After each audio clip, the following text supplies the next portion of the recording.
Minister, earlier this week, figures from the National Screening Service to my colleague Chocolate David Culnan showed that there is a massive backlog in respect of cancer screening right across the state, and they highlight that a catch-up programme is urgently needed. The figures show that fewer than 100,000 people have been screened through the state's 3 cancer screening programmes this year, and that's compared to 5 times that, 500,000 people that were screened last year. More than 450 cancers and 1,600 pre-cancer diagnoses may have been missed this year, according to the Irish Cancer Society. And we understand that services have had to be curtailed due to COVID-19, but we urgently need a catch-up programme, Minister, and that is something that you need to deal with urgently. The issue I want to raise with you here today, however, relates to a report that was published last week into gynaecology services in Letterkenny University Hospital. Now, this report was commissioned after a hard-fought battle by patients and their families who knew that there was something deeply wrong in relation to the service at that hospital. In particular, consultant Margaret McMahon, who watched her sister die from endometrial cancer, was at the heart of this. She contacted Céalta in Letterkenny, made them aware that she believed that women's lives were at risk as a result of the practices in the hospital. She knew from the experience of her own sister that this was a serious issue, and that fell on deaf ears. She contacted the Minister for Health, Simon Harris, in 2016 and relayed the same information to him. Desperate in 2017, she contacted him again, said that she would jump in a plane, leave her consultancy practice in England and come and give him, if he could give her 5 to 10 minutes, explain to him why women's life were being put at risk in Letterkenny University Hospital.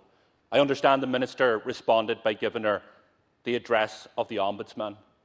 Margaret McMahon and other patients' families have been completely vindicated by the report that was published last week, because it is clear that the situation in Letterkenny University Hospital did put women's lives at risk, and women have lost their lives as a result of the practices there.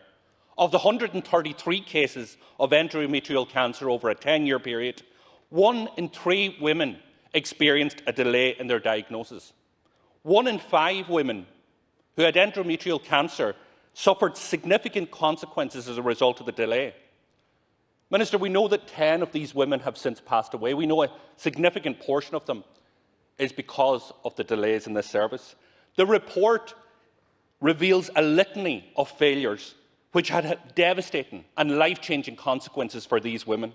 And at the time of the independent review, and Margaret was forced to go publicly, she was forced to reach out to politicians like myself who raised these cases in the Dáil. But at the time of that independent review, there was 2 women waiting for urgent referral to that hospital for 4 years. That's how bad the situation is. I'll put some of the findings on the record here. It says it is clear that the experience of these women and the service provided to them was unsatisfactory. All cases in one form or another are typified by delay from urgent GP referral to gynaecology outpatient appointment, from gynaecology outpatient appointment to diagnosis, from diagnostics to intervention. It goes on to say it was suboptimal practices, no evidence of implementation of recommendations that had previously been given.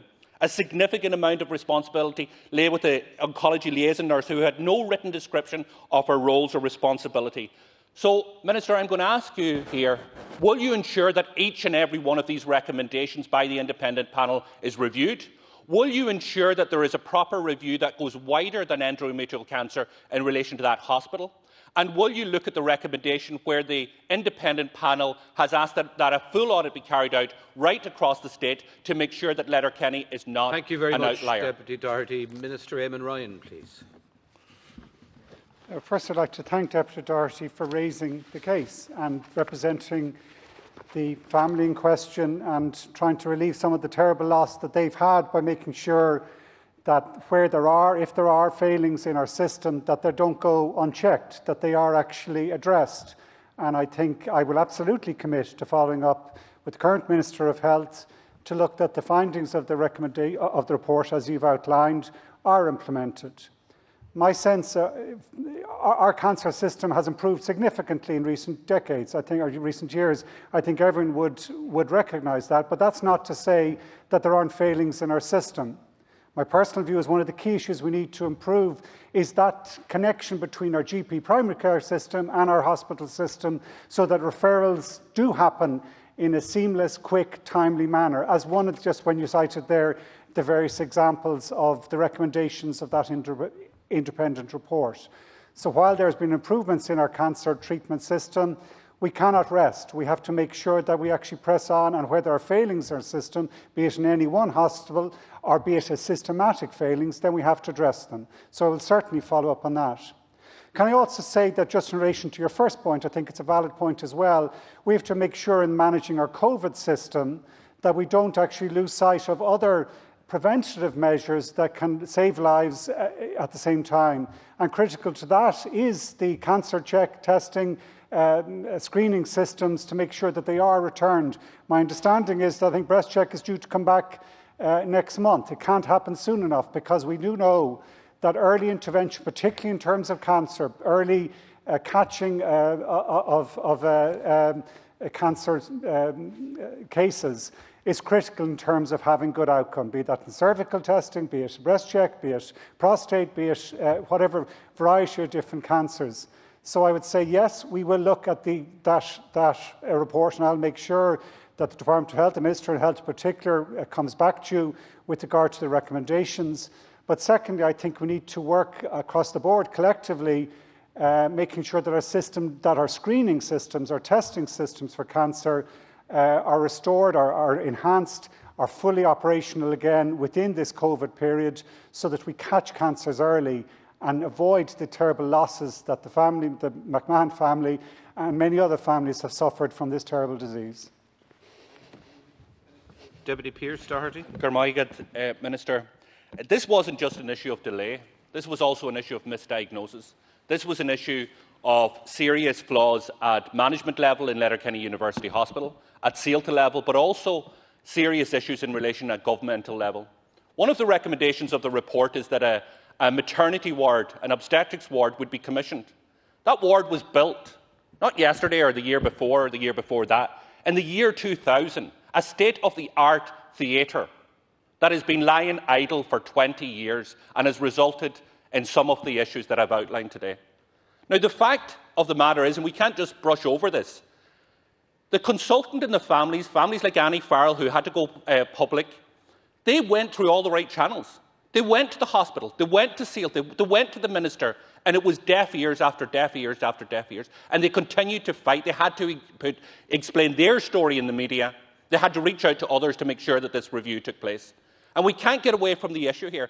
Women in Donegal lost their lives as a result of the practices in that hospital. Thank you, Deputy Doherty. That's at the core of this. So can I ask you in particular, in relation to the recommendation that an audit be carried out right across the state in relation to endometrial cancer, will you ensure that that happens? And will you ask for a wider review in relation to what is happening in Letterkenny? Because many of the patients are not happy with how Letterkenny or CELTA are dealing with them even at this point today. Thank you very much. Minister, please. I can't commit here in terms of what the specific reviews be carried out, because that is a matter for the Department of Health, the Minister of Health, who has to take into account or has to read the report, listen to the expert advice and make sure that we do apply the lessons, make sure we do learn. But yes, where there's a case that a ward has been provided, as I say, for 20 years, but it's not properly equipped, staffed, not properly operational, it was meant to be, that is something that we do have to look and see. Or if there's a particular difficulty in that hospital, and I don't have the full details, so I'm reluctant to comment on any hospital or any one unit within a particular hospital for fear that I would not be accurate or fair in approaching it. But I agree fully on this thing. There can be no hiding from instances where there is failing in the system. There has to be full transparency and accountability. And yes, if it is shown from the Department of Health that such an audit is needed of such diagnostic facilities right across the country, I'd fully support it. But that has to be done on a science and a health basis. I can't do that here in the Chamber, give a commitment without referring to the best scientific and health advice. But absolutely, that report will be considered in real detail. I'll certainly commit to asking the Minister of Health to follow up and make sure it's not ignored, it's not swept under the carpet, and the issues and recommendations within it are addressed in a proper scientific healthcare manner. Thank you very much, Minister.